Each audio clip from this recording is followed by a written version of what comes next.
नमस्कार, आप देख रहे हैं स्वराज एक्सप्रेस और मैं हूं आपके साथ वर्षा। बुलेटिन की शुरुआत करेंगे बड़ी खबर के साथ, जहां विधानसभा चुनाव की कमान संभालने के बाद पहली बार केंद्रीय मंत्री अमित शाह मध्य प्रदेश आ रहे हैं।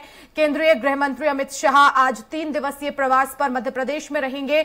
आज दोपहर लगभग 12:30 बजे अमित शाह 2 घंटे के लिए जबलपुर आएंगे और केंद्रीय मंत्री के जबलपुर आगमन को लेकर भारतीय जनता पार्टी ने तैयारी पूरी कर ली है।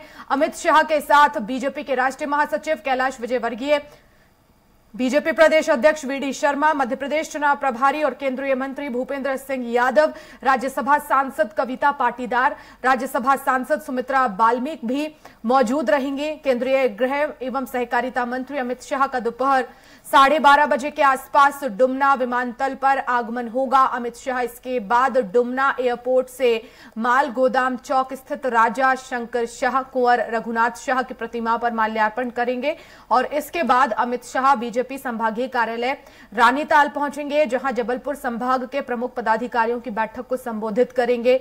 बैठक में अमित शाह के कई दिग्गज नेता भी उनके साथ मौजूद रहेंगे।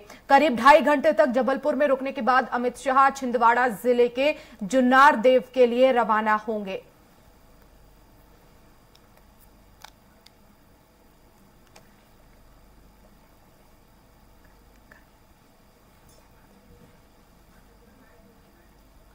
और इस खबर पर ज्यादा जानकारी के लिए संवाददाता अरविंद दुबे हमारे साथ जबलपुर से लाइव जुड़ गए हैं। अरविंद जी, आज केंद्रीय गृह मंत्री अमित शाह पहुंच रहे हैं, ये दौरा उनका कितना महत्वपूर्ण है? देखिए, अमित आना क्योंकि टिकट वितरण के बाद भारतीय जनता पार्टी में उत्तर मध्य विधानसभा को लेकर जिस तरह से खींचतान मची थी और संभागीय कार्यालय में नाराज भाजपा कार्यकर्ताओं ने घुसकर हंगामा किया था, तोड़फोड़ की थी, बैठक रोक दी थी और उसके बाद जो तमाम घटनाक्रम हुआ है उसको लेकर एक बात साफ हो गई है कि जबलपुर और आसपास के जितने भी जिले हैं उनमें बीजेपी के द्वारा घोषित किए गए प्रत्याशियों के प्रति नाराजगी है। या तो प्रत्याशियों के प्रति नाराजगी है और या फिर टिकट चाहने वालों को, उन ऐसे बड़े नेताओं को टिकट नहीं दी गई जो कि संभावित प्रत्याशी पिछले 5 वर्ष से बताए जा रहे थे, तो उन सबके समर्थकों में बेहद नाराजगी है। इस नाराजगी को कम करने के लिए संभागीय कार्यालय में ही बैठक रखी गई है अमित शाह की। ये कार्यालय वही है जहां पर तोड़फोड़ हुई थी, मारपीट हुई थी, रिवॉल्वर निकालकर गोली चलाने की नौबत तक आ गई थी। उसी कार्यालय में अमित शाह बैठेंगे। पूरे संभाग के लगभग 9 जिलों के बीजेपी के पदाधिकारी यहाँ पर बुलाए गए हैं। उन सबके साथ वे लगातार बातचीत करेंगे, गुस्से नाराजगी को शांत करने का प्रयास करेंगे और कोशिश यही होगी कि जो घोषित प्रत्याशी हैं बीजेपी के, उन्हें बदलने का अब कोई मौका या कोई चांस नहीं है। तो बीजेपी में अमित शाह ये साफ करने आ रहे हैं कि अब प्रत्याशी इस पूरे इलाके में कहीं नहीं बदला जाएगा। जो प्रत्याशी भारतीय जनता पार्टी संगठन ने घोषित कर दिए हैं उनके आधार पर ही चुनाव लड़े जाएंगे। कार्यकर्ताओं पदाधिकारियों को उनके समर्थन में मैदान में उतरना होगा। कड़ा संदेश आएगा अमित शाह की तरफ से, जैसा कि संगठन के वरिष्ठ पदाधिकारियों ने इशारा किया है।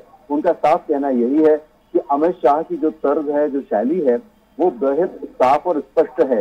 वे स्पष्ट बात करते हैं, 2 टूक बात करते हैं, हाँ या ना में जवाब लेते हैं और अपना फैसला तुरंत सुना देते हैं।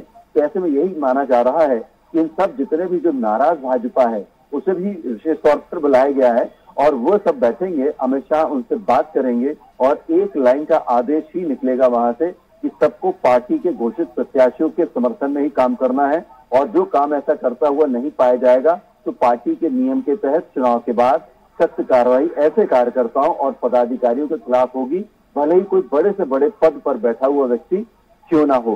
क्योंकि वर्षा जी, मैं बात और साफ कर दूं मैं आपको कि बीजेपी के जो महाकौशल क्षेत्र में जो विरोध करने वाले बीजेपी के बड़े नेता हैं उनमें कई पार्टी के पदाधिकारी भी हैं। शारीरिक रूप से भले ही विरोध नहीं कर रहे हो, लेकिन पत्र के माध्यम से उन्होंने न केवल राष्ट्रीय अध्यक्ष, प्रदेश अध्यक्ष, बल्कि अमित शाह को भी पत्र के माध्यम से अपनी नाराजगी बताई है और अपनी मायूसी बताई है। तो उसको लेकर भी तमाम तरह की यहाँ पर चर्चाएं होंगी। अमित शाह की तरफ से 1 लाइनर ऑर्डर निकलेगा जिसका पालन करना बीजेपी के सभी नेताओं के लिए कंपलसरी होगा। बिल्कुल अरविंद जी, और महाकौशल को साधने के लिए यहाँ पर अमित शाह पहुंचेंगे, जैसा कि आप बता रहे हैं कि नाराजगी भी देखने को मिल रही है और अगर अमित शाह आएंगे तो जाहिर तौर पर बातचीत भी होगी। इस पर अमित शाह की जो रणनीति है वो कार्यकर्ताओं के सामने होगी। तो क्या माना जाए, महाकौशल पर इस समय पूरी तरह से भारतीय जनता पार्टी फोकस कर रही है। पिछला चुनाव हमने देखा भारतीय जनता पार्टी को कुछ खासा रिस्पांस नहीं था, यही वजह अमित शाह आ रहे हैं। और यहां पर महाकौशल में जैसा हमने देखा कि प्रहलाद पटेल चुनावी मैदान में है, दूसरी तरफ कमलनाथ भी है चुनौती देने के लिए। तो एक बड़ी चुनौती यहां पर भारतीय जनता पार्टी के सामने।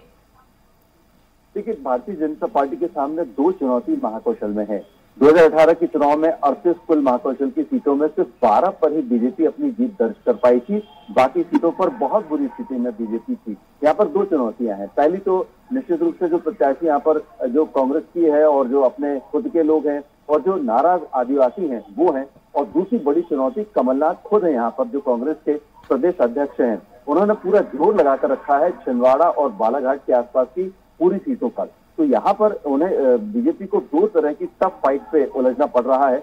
नाराज आदिवासियों को सुलझाने के लिए पिछले 5 वर्षों से भारतीय जनता पार्टी संगठन के पदाधिकारी लगातार काम कर रहे थे, और अमित शाह भी जितनी बार भी जबलपुर आए हैं, सबसे पहले वे राजा शंकर शाह और कुंवर रघुनाथ शाह की प्रतिमा पर माल्यार्पण करने के लिए गए हैं। उनकी जन्म समारोह पर भी वे लगातार उपस्थित यहाँ पर होते रहे हैं।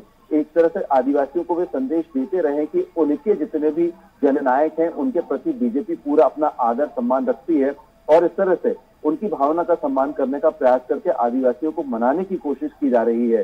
तो यहाँ पर भी आज भी अमित शाह यही करेंगे, आदिवासियों को संदेश देंगे, और इसके बाद वे ठीक छिंदवाड़ा की जुन्नारदेव जो कॉन्स्टिट्यूएंसी है वहां पर सभा करने जा रहे हैं।